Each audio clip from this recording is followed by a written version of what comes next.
You are conditioned to be agreeable, taught that peace is kept through politeness, that being liked is more important than being known. If you are quiet, cooperative, and selfless, love will follow. However, Carl Jung offers a deeper truth behind this performance. What the world calls goodness is often not goodness at all. It is a carefully constructed mask, and if worn too long, it stops being protective. It becomes a prison. Because people-pleasing doesn't reflect genuine kindness. It erases the very parts of you that are real. You don't earn more respect by always saying yes. You don't receive deeper love by being easy to tolerate. You don't create peace by silencing your truth. What you create, instead, is a gradual disappearance of your own voice. And the world does not even notice you fading. You tell yourself you're being helpful, that you're just keeping harmony, that your silence is noble. But with each moment you abandon what you truly need, what you truly feel. Something sacred is lost. You begin to teach those around you without ever saying a word that your time can be interrupted, your boundaries can be softened, and your needs can be overlooked. Your silence is mistaken for agreement. Your softness is mistaken for consent. And soon, you become less of a person and more of a role. Carl Jung did not see people-pleasing as mere courtesy. He saw it as the shadow in disguise, a subtle form of self-protection rooted in fear, a mask crafted to avoid rejection, to sidestep conflict, to stay connected at all costs. But the irony is this: the more you please, the more disconnected you become, not because people are cruel, but because they simply mirror what you allow. If you never reveal the part of you that wants to say no, the part that longs to speak up or step away, then no one will know it exists. You become a hollow outline, visible but not seen, present but not felt. And then, one morning you wake up exhausted. You wonder why your life feels heavy, why your soul feels distant, and why the people around you seem close but don't really know you. And that quiet ache inside you, that disconnection, is not weakness. It is the first sign of awakening. Jung gave that ache a name. There is a mask you were taught to wear long before you even knew what it was. Carl Jung called it the persona, a carefully crafted self, shaped by the hands of your parents, your culture, your teachers. It was not born of deception, but of necessity. It helped you survive, adapt, earn love, avoid punishment, and stay within the circle of belonging. And for a time, it served you. Even now, you still need it. After all, you cannot move through the world saying everything you think or acting on every impulse. A functional mask allows for social harmony. It holds roles, it builds bridges, it keeps peace. But Jung warned of a quiet danger that grows over time, when you begin to believe the mask is your true face. When the persona becomes your identity, you lose touch with the living, breathing soul beneath it. You are no longer simply navigating life, you are performing it. And you may not even realize it until your instincts go quiet. Your voice feels distant, and your truth begins to fade behind the curtain of being pleasant. You were not born to be agreeable. You were born to be real. You were not placed here to constantly fit into the stories of others. You are meant to write your own. But you cannot do that when your first instinct is to keep everyone else comfortable at the cost of your own inner clarity.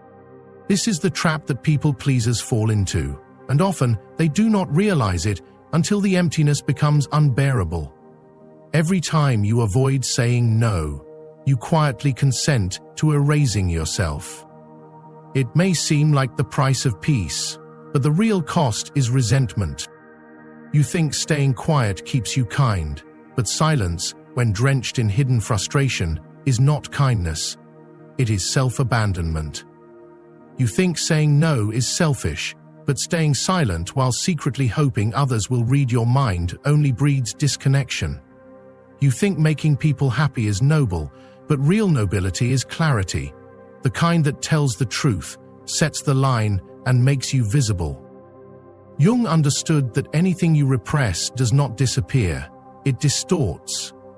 When you suppress your anger, your intuition, and your voice, you do not become more loving, you become quietly bitter. Not because you lack goodness, but because you know you are betraying something essential within. You begin to curate your behavior, not to connect, but to manage others' emotions. You become the emotional caretaker of everyone but yourself, and the body starts to speak where the voice cannot. You feel drained even after small interactions. You overthink your replies. You walk on eggshells. That is not sensitivity. That is the psychological toll of wearing a mask for too long. And what's more, the more you please, the more you unconsciously teach others to expect your obedience. You teach them that you have no boundaries, and so they stop believing you are allowed to say no. They are not necessarily unkind, but they have grown used to your silence, your flexibility, your habit of disappearing. When you finally begin to speak your truth, set a boundary, and say, "This is who I am," it will feel like aggression. Not because you are causing harm, but because for the first time, you are protecting yourself. And protection, to those who only knew your submission, will sound like rebellion. This is the moment Jung pointed to, when the mask begins to crack, the soul begins to rise, not to destroy the connection, but to make it real. Carl Jung would say, "This is where individuation begins, not where you become better, but where you begin to belong to yourself." Individuation is not about polishing the self for display. It is the quiet, sacred act of reclaiming your soul from the roles you've been performing. It is not self-improvement, it is self-possession. It is the inward journey of becoming a fully integrated human being, a person with a spine that does not collapse at discomfort, with a shadow that is not denied, with a voice that speaks even when it shakes, and a no that holds meaning even when it disappoints. Until you step into this truth, you will live with a persistent hollowness, a subtle sense that something inside you is missing or misaligned. You will smile at the world, yet quietly ache inside, wondering why you feel invisible in a life that is supposedly full. That emptiness is not weakness. It is not failure. It is not sadness without cause. Jung would say it is your true self awakening. It is the soul's whisper rising into a scream, echoing through your polite words, bleeding through your curated messages, and cracking the shell of the nice one you've been rehearsing for years. There comes a moment when the performance becomes unbearable, and that moment is the threshold. The only way out is to stop pleasing. But when you do, the world around you begins to shift. People get uncomfortable. Some may withdraw, some may lash out. Some will try to shame you back into submission, into sweetness, into silence. Let them.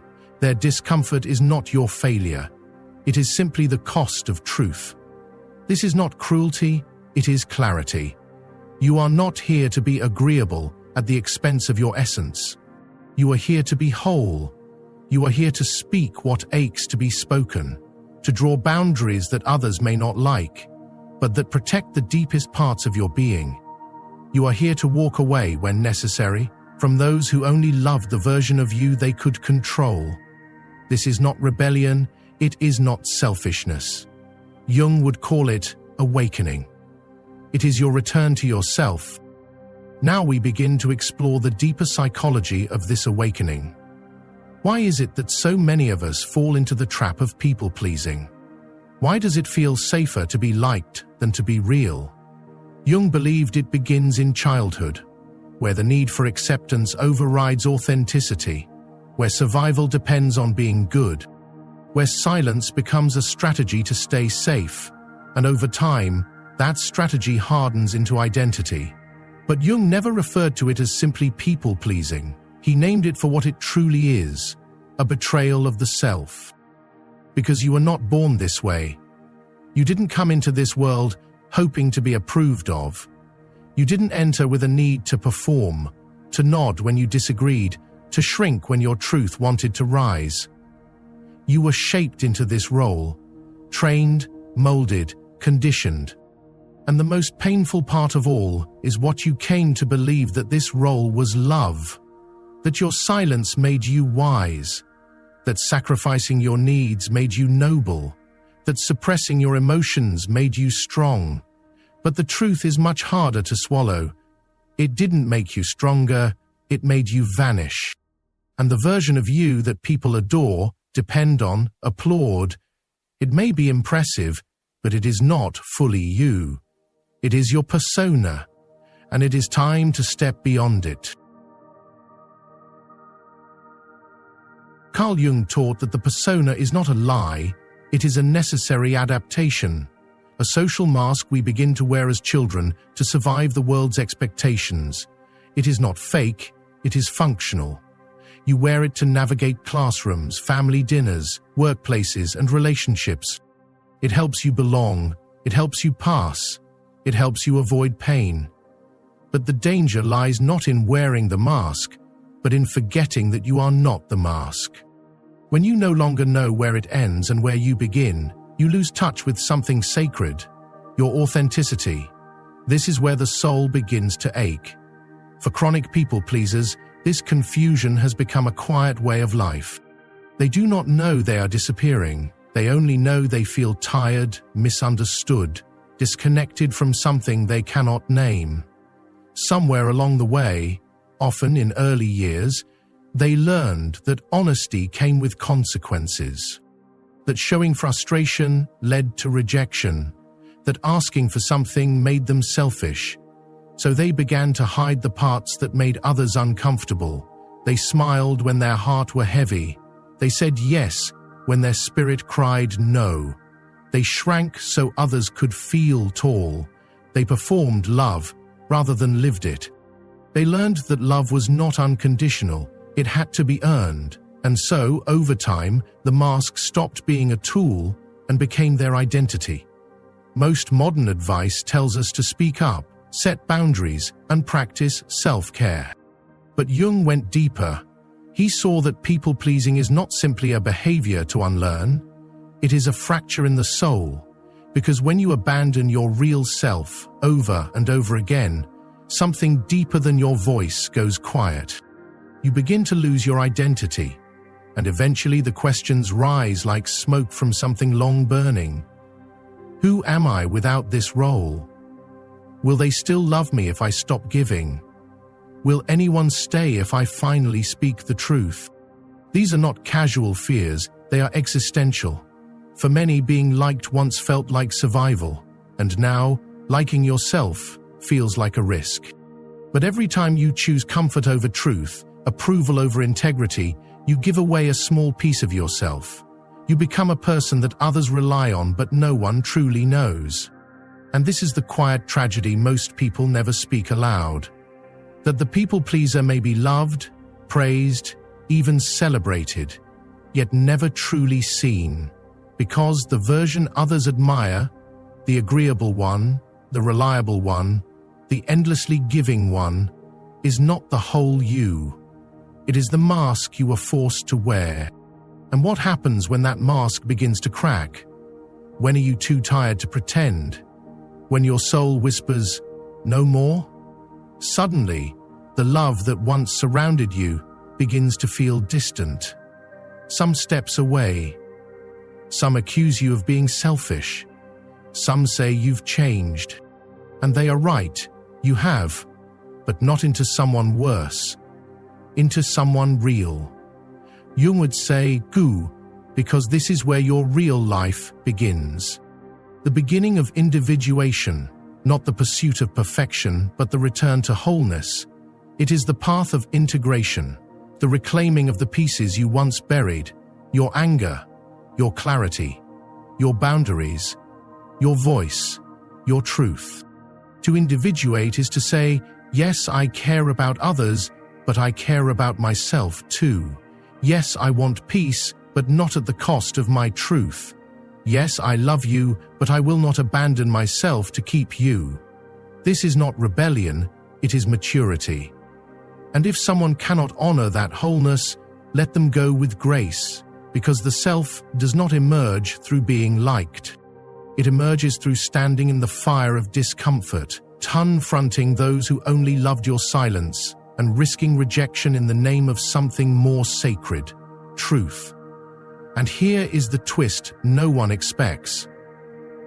When you stop pleasing people, you do not lose connection. You lose balance. You shed the relationships that fed off your self-denial, and in that open space something extraordinary appears. People who do not need to control you in order to love you. People who see you clearly and choose you anyway. Not for how easy you make their life, but for how fully you live your own life. How do you know when your persona, the mask designed to keep you safe, has begun to rule you? Jung once said, "The danger lies not in having a mask, but in mistaking the mask for the self." It happens quietly. You become the one who is always composed, always agreeable, always the one others lean on. You are seen as calm, kind, generous, and understanding, but somewhere inside, you begin to feel the cost. You leave social interactions exhausted. You question every decision. You overthink every message. You fear disappointing others more than betraying your truth. You say yes from fear, not desire. You feel invisible even in the presence of those closest to you. These aren't minor inconveniences. They are the early symptoms of identity collapse, a signal that your soul is straining beneath the weight of performance. And the longer you continue pretending, the more you begin to drift. Not because you are weak, but because the persona has become so convincing that you have even forgotten where it ends. But here is the moment of liberation, the moment you recognize this is not who you truly are. That moment is sacred, because with that recognition, you are no longer trapped. You do not need approval to change. You do not need anyone's permission to return to yourself. What you need is courage, the quiet, steady courage to pause before you say yes, the strength to let others feel disappointed, the clarity to walk away from approval and walk toward integrity. Jung never called for you to become hardened or harsh. He wanted you to become so grounded in your truth that no one could manipulate your kindness again. So, how do you begin? You begin by stepping inward, one shift at a time. First, recognize the guilt loop for what it is.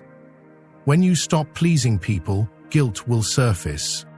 It will live in your body, in your throat, your chest, your silence. It will sound like self-doubt and feel like fear. You will wonder if you're being unkind, too sharp, too selfish. But Jung would say, this is not guilt. It is withdrawal. You are detoxing from a lifetime of approval addiction. The discomfort you feel is not proof you're wrong. It's evidence you are waking up. So let the guilt pass through you. Don't resist it. Don't obey it. Just feel it and stay aligned with what is right for you. That is how your power returns, when your actions are no longer dictated by guilt, but by truth. Second, redefine your value. People pleasers often confuse worth with usefulness. If they are helpful, they feel wanted. If they are needed, they feel safe. If they are liked, they feel worthy. But Jung would remind you that is not self-worth. That is performance. The danger is clear. The moment you are no longer useful, you feel disposable. So the healing begins here. You redefine value not through what you give away, but through what you refuse to surrender. Your boundaries, your voice, your essence. These are sacred not because they serve others, but because they honor your soul. Third, learn to disappoint without apology. This is a turning point. You can let others down and still be good. You can say no, without explaining, without softening, without guilt. Because every time you water down your boundary to spare someone's feelings, you reinforce the belief that your needs are dangerous. They are not. They are necessary. Jung taught that wholeness requires shadow work, and this is part of it. The ability to be misunderstood without collapsing. You are not here to manage other people's feelings. You are here to stand gently and firmly in the truth of who you are. Fourth, start small and stay unshakable. You do not need to declare a new identity. You do not need to convince anyone of your transformation. You simply begin. Let your pause speak louder than over-explaining. Let your silence carry strength. Let your no be clear and unapologetic. Do not overextend. Do not over-explain. And something will shift. People will begin to recalibrate around your quiet steadiness. They will push less, assume less, take less. Because you have silently trained them through your presence that you are no longer here to perform. You are here to be whole. Fifth, embody the new standard. When you stop pleasing, the energy around you changes. Those who thrived on your compliance may fall away. Let them. Their exit is not a loss. It is a clearing. In their place will come people who honor your silence, recognize your boundaries, and love your essence instead of your effort. But this shift only lasts if you embody it consistently. Not just when it feels safe, but every day, in every moment you feel the old self rising to bend. Pause. Breathe. Stay with yourself. Because each time you do not abandon your truth, you become stronger. And this strength, quiet, grounded, steady, is what Jung called transformation. Not an outer victory, but an inner alignment that no longer wavers. There comes a moment in every journey where you stop asking, "How do I keep them happy?" And I begin to ask, "How do I come home to myself?" That is the turning point. And that is when people-pleasing begins to dissolve. Not because you have grown cold, but because you have grown conscious. You no longer trade your soul for belonging. You no longer pour your energy into roles that erase you. Carl Jung never asked you to become unkind or disconnected. He called you to awaken, to stop performing for approval, to stop bending for comfort, to stop offering pieces of your essence to people who never learned how to hold them with care. He wanted you to rise from that quiet suffering, to become someone who does not speak in order to please, but in order to be clear. Someone whose name is rooted, not reactive. Someone who can sit with discomfort without abandoning themselves. Someone who no longer softens every truth or sacrifices their center just to keep others calm. Because wholeness does not mean being palatable, it means being real. And being real is rarely convenient for those who only knew the version of you that made life easier for them. When you begin to embody this clarity, the world around you shifts. Some will misunderstand. Some may leave, but let them. You are not here to be endlessly soft, agreeable, or quiet. You are here to live awake, to carry your truth with steadiness, to walk through life not as a performance, but as a presence. And what you will find is that your freedom does not come from being liked. It comes from being whole. The ones who are truly healed are not those who are praised by all. They are the ones who can stand alone and still feel complete. So if you feel a stirring inside you now, if you are beginning to see how much of your life has been shaped by fear of disappointing others, know this: your awakening has already begun.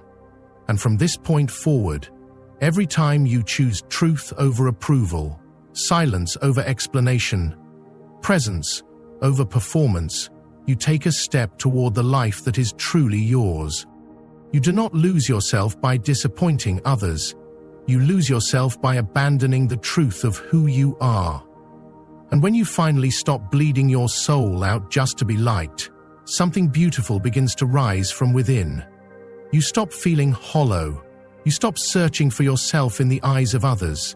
And for the first time, you feel free. If this message stirred something inside you, don't stop here.